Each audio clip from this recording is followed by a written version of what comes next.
নমস্কার বন্ধুরা, আমি আশু রয়। আপনারা দেখছেন ইনফরমেটিভ আশু ইউটিউব চ্যানেল। আজ আমি আপনাদের সঙ্গে কেন্দ্র সরকারের একটি দারুণ চাকরির ব্যাপারে আলোচনা করব। তো আপনারা থাম্বনেইলে অলরেডি দেখে নিয়েছেন, এটা কিন্তু একটি প্রাইমারি স্কুলের নন টিচিং স্টাফের একটি পোস্ট। তো চলুন চাকরির ব্যাপারে আরও বিস্তারিত জেনে নেওয়া যাক।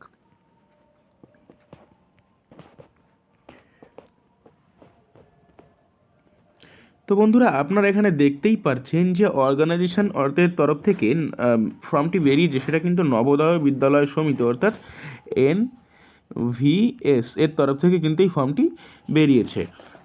টাইপ অফ এমপ্লয়মেন্ট যদি আপনি দেখেন, সেক্ষেত্রে কিন্তু আপনি টোটালি সেন্ট্রাল গভর্নমেন্ট অর্থাৎ পুরোপুরি কেন্দ্র সরকারের কিন্তু একটি জব এখানে পেয়ে যাবেন। নাম্বার অফ ভ্যাকান্সিস কিন্তু আপনি এখানে পেয়ে যাবেন, একটি হিউজ ভ্যাকান্সি আপনি পাবেন। 1377টির একটি হিউজ ভ্যাকান্সি কিন্তু আপনি এখানে পেয়ে যাবেন।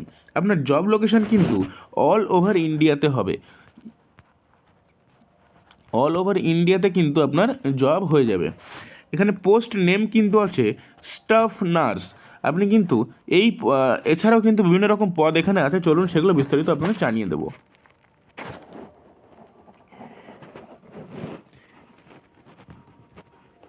আপনারা দেখতে পাচ্ছেন এখানে কিন্তু এদের অফিসিয়াল ওয়েবসাইটটা দেওয়া আছে এবং সেটা কিন্তু www.navodaya.gov.in।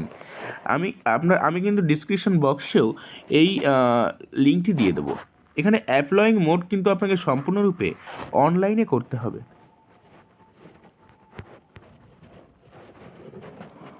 এবং লাস্ট ডেট অফ অ্যাপ্লাইং কিন্তু এখানে 15/4/24 তারিখে। তো বন্ধুরা, তাড়াতাড়ি আবেদন করে নিন।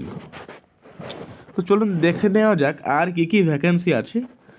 এখানে কিন্তু বিভিন্ন ভ্যাকেন্সির নাম দেওয়া আছে, যেমন হচ্ছে ফিমেল স্টাফ নার্সে কিন্তু আপনি 121টি ভ্যাকেন্সি পেয়ে যাবেন, অ্যাসিস্ট্যান্ট সেকশন অফিসারে কিন্তু 5টি, অডিট অ্যাসিস্ট্যান্টে কিন্তু 12টি। এরকম করে কিন্তু বিভিন্ন পদে বিভিন্ন ভ্যাকেন্সি আছে। যেমন এখানে জুনিয়র সেক্রেটারি অ্যাসিস্ট্যান্টে কিন্তু 381টি ভ্যাকেন্সি আপনি পেয়ে যাবেন। তো বন্ধুরা, এগুলো আপনারা পুরোপুরি দেখে নেবেন কোনটায় কোন ভ্যাকেন্সি আছে এবং দেখার পরে আপনার কোয়ালিফিকেশন অনুযায়ী আপনি আবেদন করবেন। তো চলুন দেখে নেওয়া যাক কোন পদের জন্য কোন কোয়ালিফিকেশান কিন্তু চাই।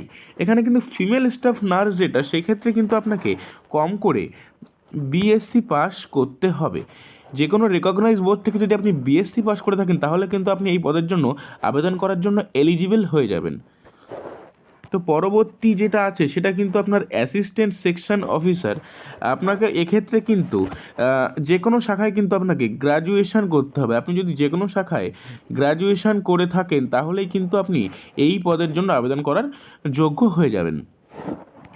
এবং এর পরেরটা যেমন দেখুন, অডিট অ্যাসিস্ট্যান্ট। এখানে কিন্তু অডিট অ্যাসিস্ট্যান্টের ক্ষেত্রে কিন্তু আপনাকে BCom পাস করতে হবে, অর্থাৎ আপনি BCom অর্থাৎ কম্পিউটার নিয়ে যদি আপনি গ্র্যাজুয়েশন করে থাকেন, সেক্ষেত্রে কিন্তু আপনি অডিট অ্যাসিস্ট্যান্ট পদে আবেদন করতে পারবেন। এছাড়াও এখনও বিভিন্ন রকম পোস্টে কিন্তু বিভিন্ন রকম কোয়ালিফিকেশান আপনার প্রয়োজন হবে। যেমন লিগ্যাল অ্যাসিস্ট্যান্টে কিন্তু আপনার LLBর প্রয়োজন হবে। আপনি যদি LLB করে থাকেন, তাহলে কিন্তু আপনি লিগ্যাল অ্যাসিস্ট্যান্ট পদে আবেদন করতে পারবেন। এছাড়াও কিন্তু আরও বিভিন্ন রকম পোস্ট আছে, যেমন 12 পাসে কিন্তু আপনি যদি 12 পাস করে থাকেন যে কোনো রেকগনাইজ বোর্ডের থেকে, সেক্ষেত্রে কিন্তু আপনি স্টেনোগ্রাফার পদে আবেদন করার এলিজিবল হয়ে যাবেন। এছাড়া আপনি আবেদন করতে পারেন কম্পিউটার অপারেটর এবং ক্যাটারিং সুপারভাইজার, বিভিন্ন পদে কিন্তু আপনি আবেদন করতে পারেন।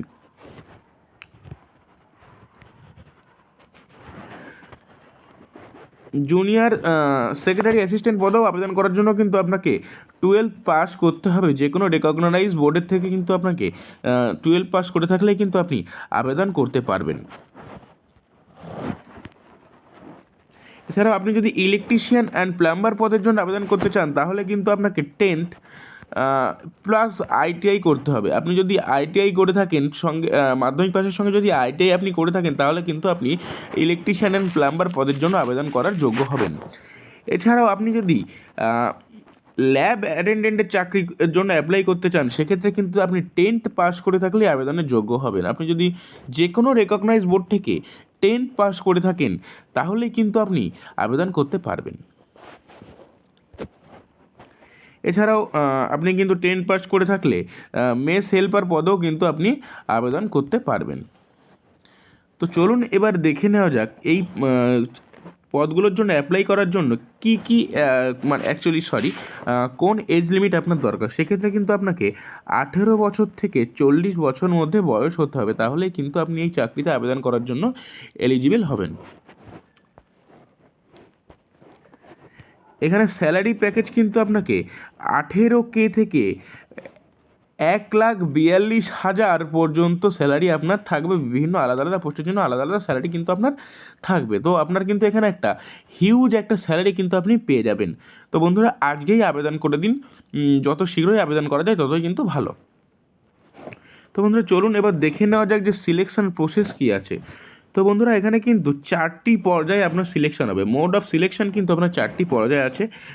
Written test, skill test, documents verification এবং কিন্তু আপনার পার্সোনাল ইন্টারভিউ। এই 4টি পর্যায়ে কিন্তু আপনার এখানে নিয়োগ হয়ে যাবে। অ্যাপ্লিকেশন ফিজ কিন্তু এরা নেবে। আপনি যদি ওবিসি, ইডব্লিউএস ক্যান্ডিডেট হয়ে থাকেন তাহলে কিন্তু আপনাকে 1,000 টাকা ফিস দিতে হবে।